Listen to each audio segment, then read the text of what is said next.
I'ma get it.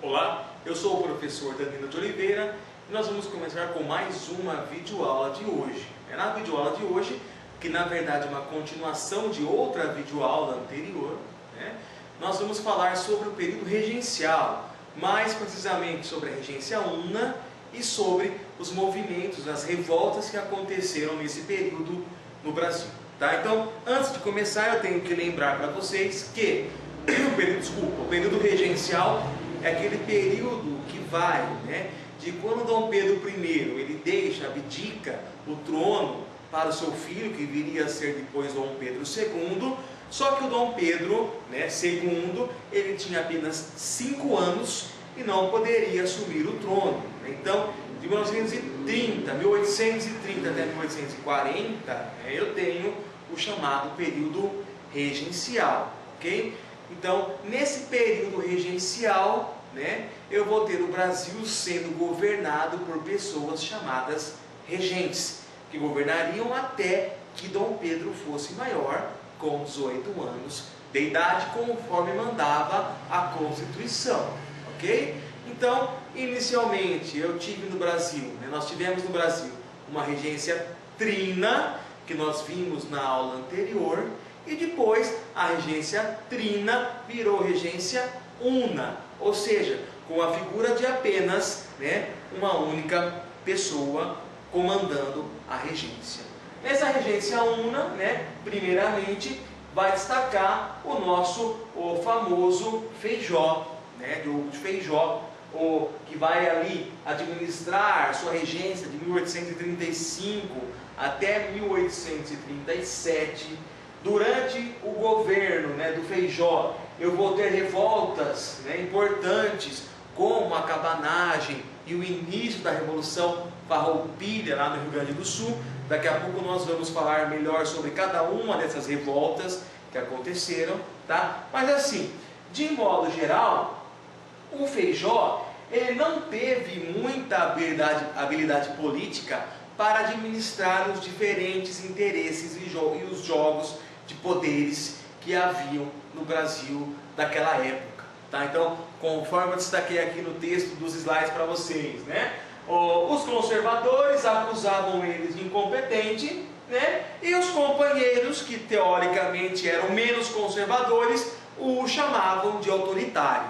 Então, foi assim, uma fase bastante difícil, O Feijó, ele teve grandes dificuldades em o quê? Articular o jogo político e manter a ordem no Brasil, tá bom? Depois do Feijó, só para mostrar a imagem, esse aqui é o Feijó, esse aqui é o seu sucessor, chamado Araújo Lima, tá? Depois do Feijó, vem Araújo Lima, de 37 até 1840, o Araújo Lima, também vai ter que enfrentar vários problemas com relação às revoltas. Falei em período regencial, não tem como, Uma das principais coisas que cai em vestibular, concurso, é com relação ao quê? As revoltas que ocorreram nessa época. Então, eu não posso esquecer nunca o que foi o período regencial, e eu tenho que lembrar sobre algumas dessas revoltas que aconteceram nessa fase. Tá? O Araújo Lima, então, ele representava os conservadores, ele anulou reformas liberais que o Feijó havia feito, Ele criou uma lei para manipular, a chamada lei interpretativa do ato adicional criado anteriormente, E os movimentos separatistas, abolicionistas, que nós vamos começar a citar agora na sequência, começaram a se intensificar sob o seu governo. Tudo bem? Tá? Então, Feijó, Araújo Lima, e agora eu vou falar sobre algumas das principais revoltas regenciais. Tudo bem? Vamos começar do norte, vamos para o nordeste e vamos por último terminar no sul. Ok? Então, eu tenho basicamente 5 grandes movimentos: a cabanagem no Pará, a balaiada no Maranhão, a revolta dos malês na Bahia, a Sabinada também na Bahia e a guerra ou revolta dos farrapos ou Revolução Farroupilha lá no Rio Grande do Sul. Alguns desses movimentos eles tinham caráter popular, outros desses movimentos eles tinham um caráter mais elitista. Professor, o que aconteceu com esses movimentos? De modo geral, todos aqueles que possuíam um caráter popular, né, foram duramente reprimidos pelo governo, e aqueles de caráter elitista, né, acabou assim, terminando, digamos que em pizza para aqueles que fizeram a revolta. Para variar, até hoje isso acontecendo no nosso país, né? Os mais pobres sempre o governo reprime duramente, e a elite fica livre, leve, solta para fazer alguns dos desmandos, certo? Começando pela cabanagem então, vamos lá. Cabanagem, 35 até 40, né? 5 anos. Era um movimento popular, né? Popular, só para lembrar, cabanagem lembra cabana, né? Rico mora em cabana, professor? Não. Então, cabanagem, movimento popular. Exigia o quê? Melhorias nas condições de vida, né? As pessoas dessa região moravam em cabanas, em palafitas, que até hoje é muito típica naquela região, né, do Pará. Os fazendeiros e escravos também participaram, mas a presença dos fazendeiros não quer dizer que fosse um movimento mais de elite, não, era um movimento popular. Eu tive várias fases da revolução, né, da revolta, da cabanagem, né, com vários governos que foram sendo implantados pelos revoltosos. Eu tive o primeiro governo cabano, né, que foi morto, não deu certo. Eu tive o segundo governo cabano com o Francisco Vinagre, também acabou o quê? Não dando certo e foi duramente reprimido. Os revoltosos vão para o interior. E eu tenho, né, o terceiro governo cabano, né, com o Angelim. Esse sim que vai dar uma reorganizada na revolta e vai chegar a proclamar uma república. Então, esse movimento, né, vai acabar dando origem a uma proclamação, embora temporária, mas uma proclamação de uma república, tá? Esse Angelim é esse cidadão que está aparecendo aqui, tá? Não sei porquê, quando eu vejo ele, eu me lembro do William Bonner, do Jornal Nacional, né? Os meus alunos falam que não tem nada a ver, mas eu me lembro do William Bonner. Em 36, tá? Vai ter o início de uma repressão maior do governo, né? O governo vai realmente agir com maior força contra os revoltosos, e aí, né, depois os revoltosos da cabanagem vão acabar sendo, né, massacrados ou mortos, assassinados, né, e o governo vai conseguir colocar fim a esse movimento popular. Tudo bem? Então, o primeiro movimento que nós vimos, né, a chamada cabanagem. Na sequência do slide, ele já vai lá para a Guerra dos Farrapos. Mas eu vou seguir essa ordem aqui, né, que vocês têm no mapa, do norte para o nordeste, e vamos falar sobre a balaiada. Passar alguns slides aqui, depois eu volto para falar sobre a balaiada. Balaiada, professor, né, movimento elitista ou movimento popular, né? Balaio, cesta, né? Quem fazia os balaios eram artesãos. Então, se eu tenho artesãos, eu tenho pessoas ligadas ao que? A elite? Não, ligadas ao povo. Então, a balaiada aconteceu também no Maranhão, de 38 até 41. Foi um movimento popular. Mais uma vez, qual que era a reclamação?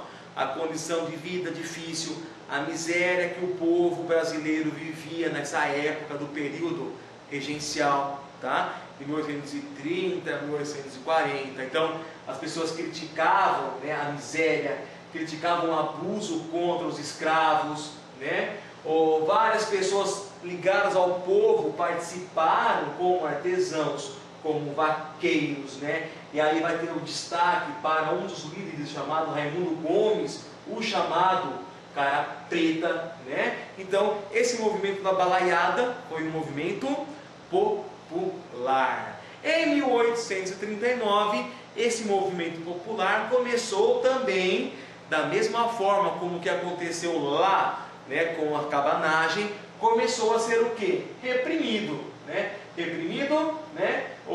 Principalmente quando eles formam a chamada junta provisória, formando, né, tomando a cidade de Caxias, que depois virou a ser Caxias. O governo, nesse processo de repressão, né, ele vai mandar o famoso Luiz Alves de Lima e Silva, já ouviram falar, né, o Duque de Caxias, né? E o Duque de Caxias, ele vai ser o responsável em articular o quê? A repressão do governo contra os participantes da balaiada, que também vão ser massacrados. E aí, em homenagem a esse massacre contra a Revolução, né, vai surgir, inclusive, vai ser mudado o nome de cidade para Caxias, depois, em homenagem ao Duque de Caxias. Tá? Essa aqui é uma representação, né, do Raimundo Gomes Vieira, o chamado Cara Preta, que foi o líder, né, da chamada o quê? Da chamada balaiada. Depois da balaiada, vamos voltar aqui, né? Cabanagem popular, Pará, né? Balaiada, Maranhão, também popular. Eu vou ter a revolta dos malês. Revolta dos malês, que antigamente não era muito ensinada na sala de aula, né? E que nos últimos anos ela ganhou maior importância, né? Então, a revolta dos malês aconteceu na Bahia em 1835. Também é uma revolta popular, e o grande diferencial que eu não posso esquecer, foi uma revolta liderada, executada por negros, sejam ex-escravos ou sejam escravos, tá? E de origem religiosa o quê?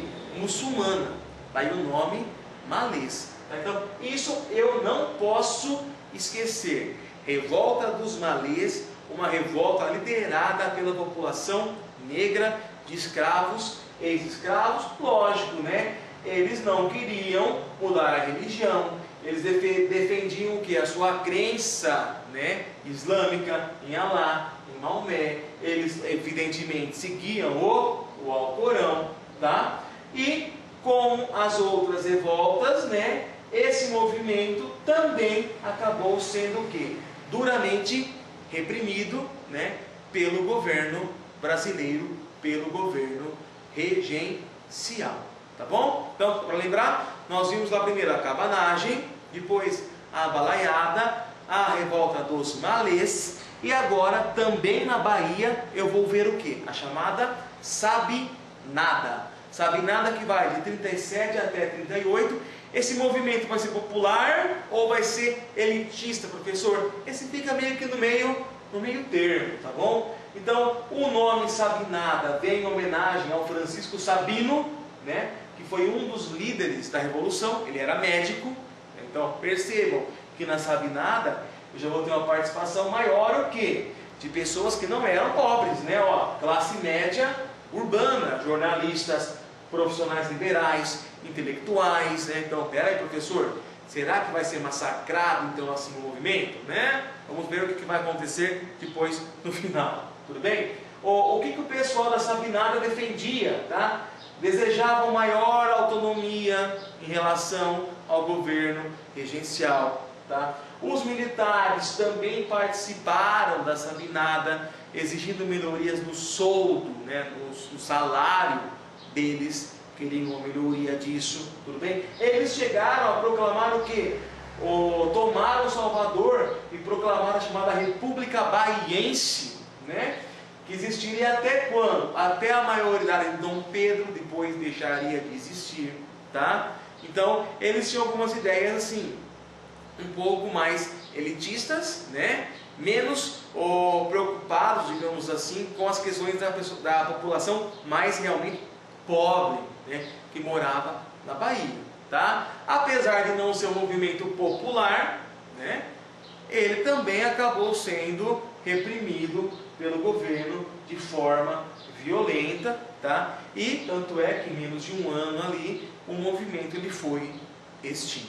Tudo bem? Então, até agora, todos os movimentos que nós vimos, né, foram populares ou de classe média, digamos assim, e eles foram duramente reprimidos pelo governo. A única exceção vem agora, né, lá no Rio Grande do Sul, que eu vou ter o quê? Que eu vou ter a famosa Revolução Farroupilha, ou a chamada, né, Guerra dos Farrapos, que percebam, tá? Ela vai durar 10 anos e vai extrapolar o período regencial, tá? O período regencial vai acabar em 1940 com o golpe da maioridade, mas a luta vai continuar por mais tempo, já com o governo do Dom Pedro II, tá? A Revolução Farroupilha, né? Qual que era a principal reivindicação da Revolução Farroupilha, da Guerra dos Farrapos? Estava ligado com o quê? Com a importação do charque, da carne seca, tá? Que os grandes estancieiros do Rio Grande do Sul produziam, e que a carne seca de fora do Brasil estava o quê? Atrapalhando os negócios brasileiros.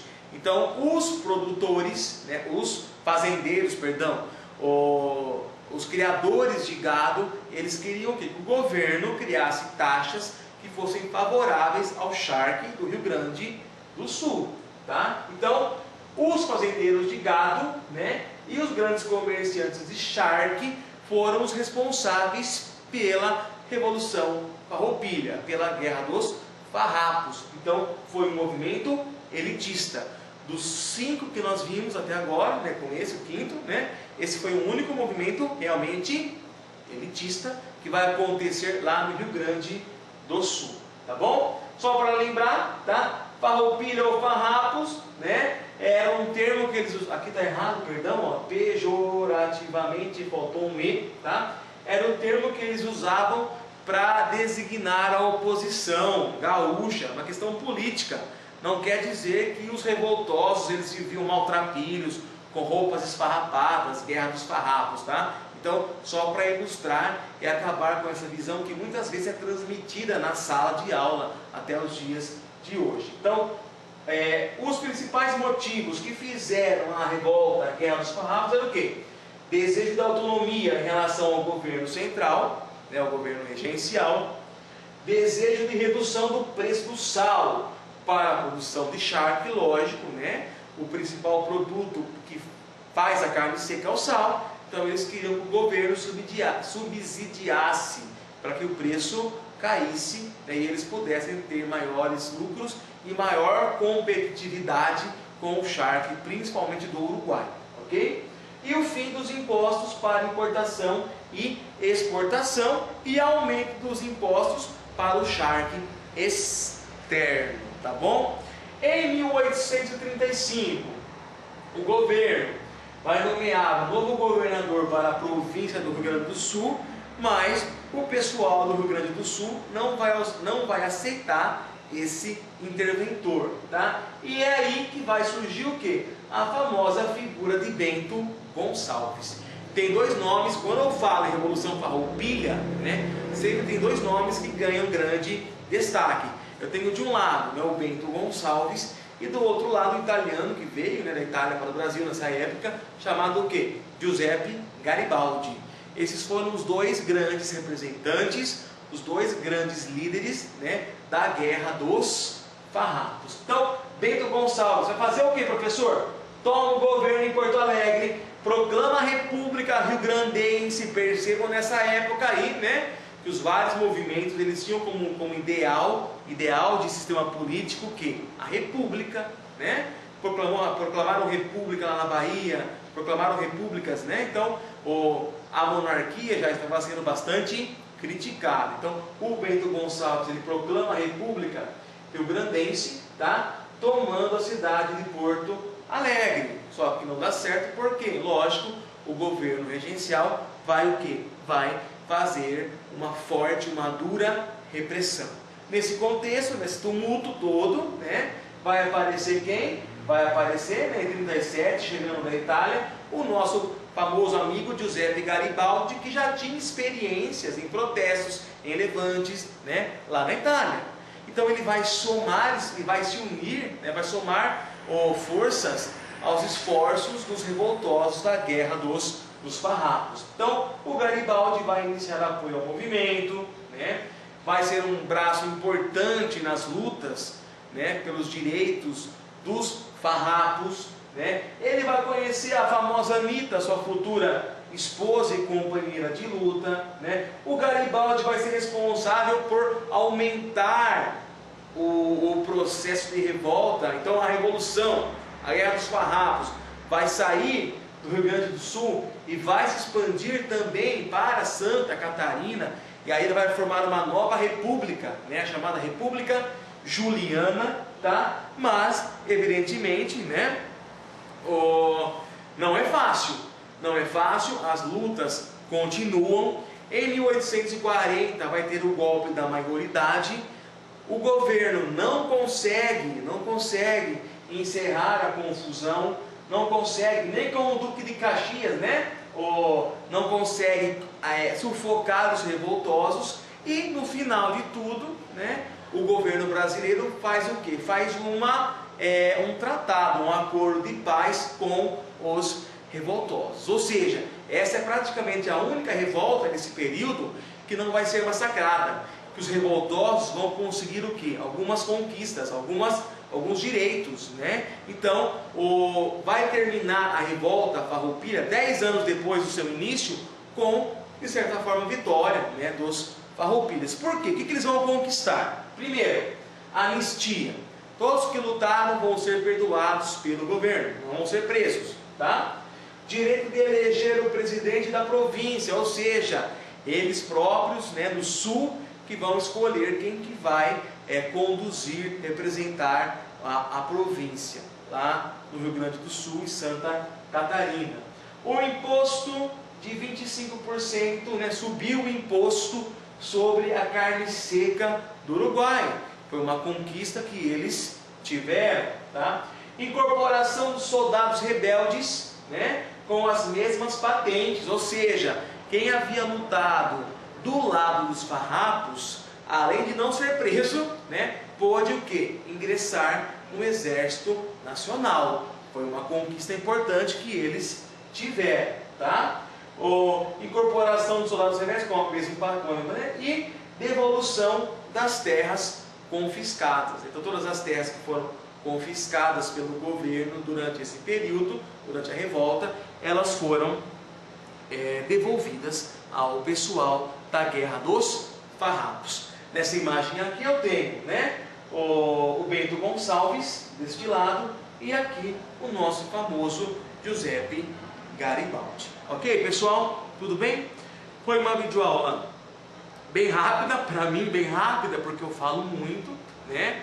Mas nós vimos o que na videoaula de hoje?